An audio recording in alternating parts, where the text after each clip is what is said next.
today we're going to learn about the heart, or more specifically circulation, blood circulation.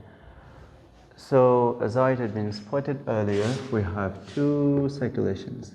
One is the pulmonary circulation and the other one is the systemic circulation. Okay, and so pulmonary circulation goes all the way from the heart to the lungs, and systemic circulation transports blood from the heart to other organs. So we are going to use this short schematic diagram, and we'll begin from here. The right atrium all the way to the left atrium. Now the heart is divided into 4 chambers, having the upper part called atria and the lower part called ventricle, or the ventricular part. And these are split into by a septum, which kind of blocks the mixing of blood in the 2 chambers, or in the 4 chambers, much more specifically. Now, before we move on with this diagram, I'd like to point out some few stuff. The left side of the heart pumps blood towards all other body organs, but the right side of the heart pumps blood to the lungs. You'd say the left side or the left ventricle, much more specifically, and the right side or the right ventricle. And the left ventricle drains its blood all the way to the aorta, and the right ventricle drains its blood to the lungs. Now in the lungs we have tiny capillaries that kind of hate high pressure, and so blood flowing from the right ventricle to the lungs flows at low pressure compared to blood that flows from the left ventricle to the aorta to other parts of the body, which flows at a high pressure. So from here we are good to go. Now we are going to trace the path of blood. So oxygenless blood enters the right atrium from the upper parts of the body and the lower parts of the body through the 2 vena cava. The one from the upper body is the superior vena cava, and the one from the lower part is inferior vena cava, superior for upper and inferior for lower. So they all drain their blood to the right atrium. Blood drain here is oxygenless, or it has a very low concentration of oxygen. And right atrium kind of drains its blood all the way to the right ventricle, the pumping part on the right side of the heart. And blood moves periodically, or it gets allowed by a gate. It's like a gate called tricuspid valve. These function to allow a one direction flow of blood from the right atrium to the right ventricle. So from the right ventricle, blood gets to move to the pulmonary artery and to the lungs via the pulmonary valve. So this allows one-way flow of blood from the right ventricle to the lungs, or you may simply say that it inhibits the backflow of blood from the pulmonary artery back to the right ventricle. And so pulmonary artery is a major artery that delivers blood to the lungs. Now in the lungs we have very special features. We have alveoli and we have capillaries, which allow loading and loading, that's downloading and uploading, you may use those terms, of oxygen from the lungs, where there's an oxygen-rich environment, to the blood from the heart, or the right section of the heart, which is oxygenless.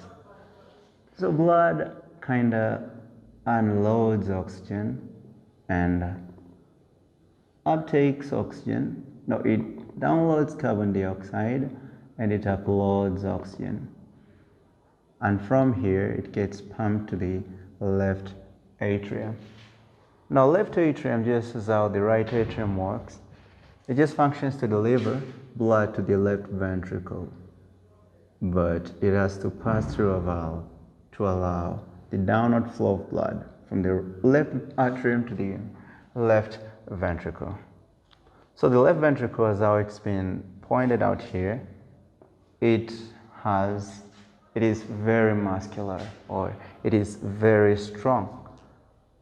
Why that is?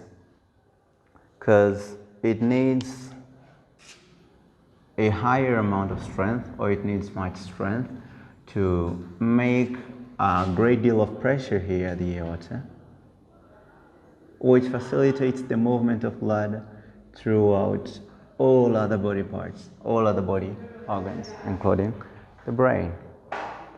And so before moving to the aorta, it passes through the aortic valve.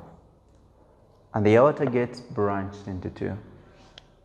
Not into two actually, but it divides into several arteries that carry blood in both the upper part and the lower part.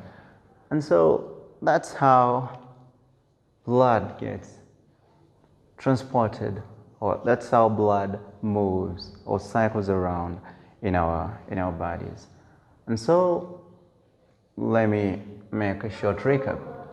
Pulmonary circulation involves the movement of oxygen-less, or blood with a low concentration of oxygen, or some may use deoxygenated blood, from the right part of the heart to the lungs, where it gets to carry enough oxygen. But systemic circulation is the movement of blood from the heart to other body parts through several arteries. And so in the previous learning, we had said, or we had defined arteries and veins in terms of their direction. That arteries carry blood away from the heart, away arteries, and towards veins.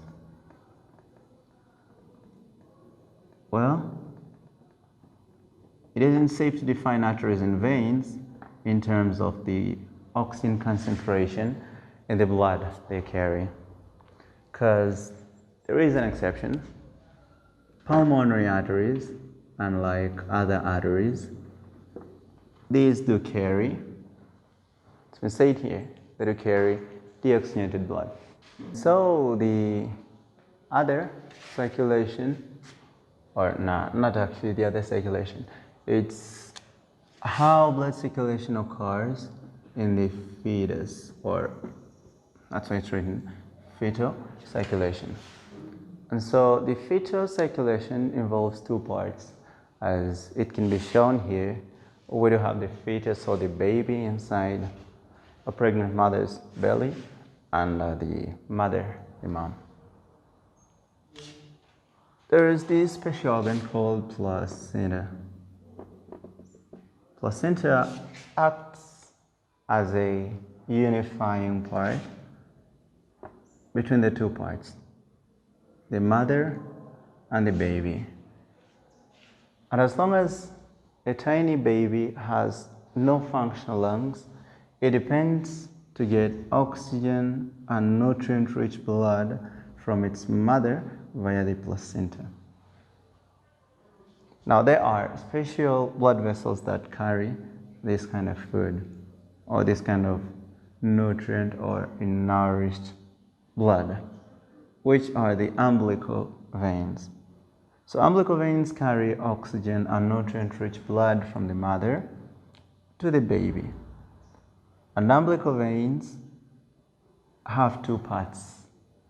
Most of the blood is shunted to go to the portal vein of the liver, where lots and lots of protein synthesis processes take place, which are very vital for the baby.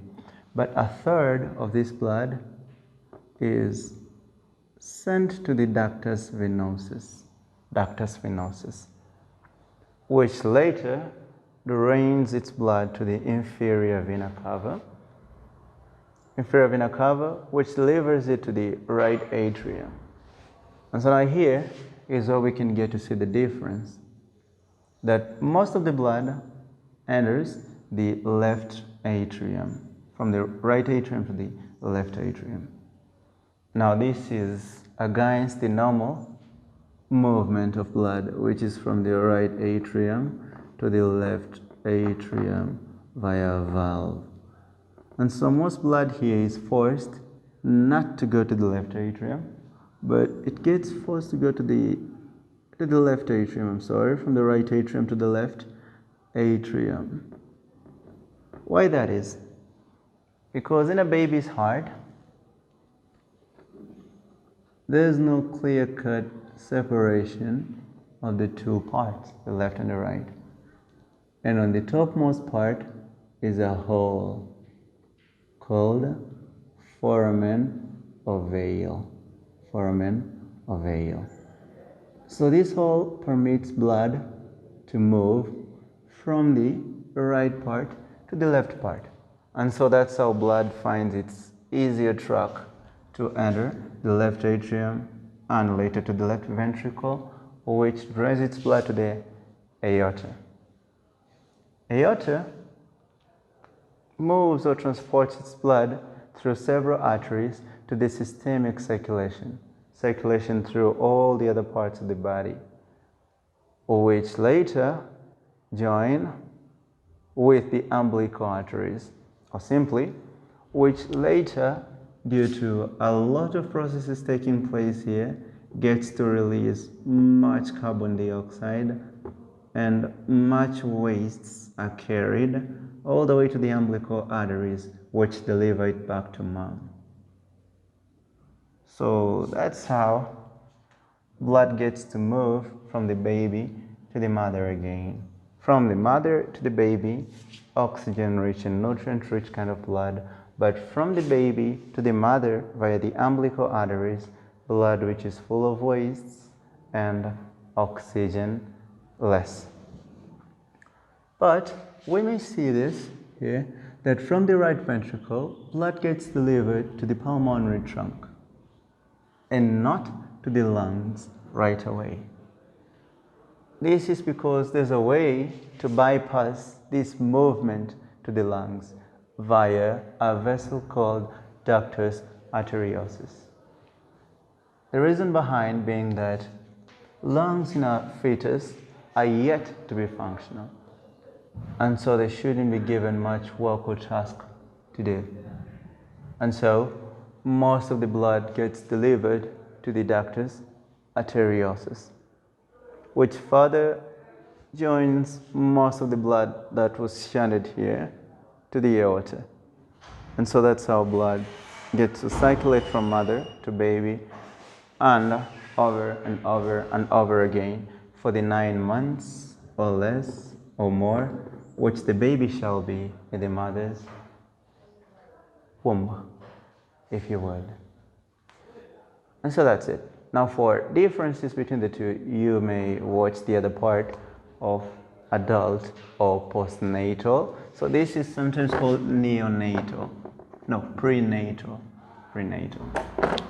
That means before birth. Prenatal. The other one is postnatal or adult circulation.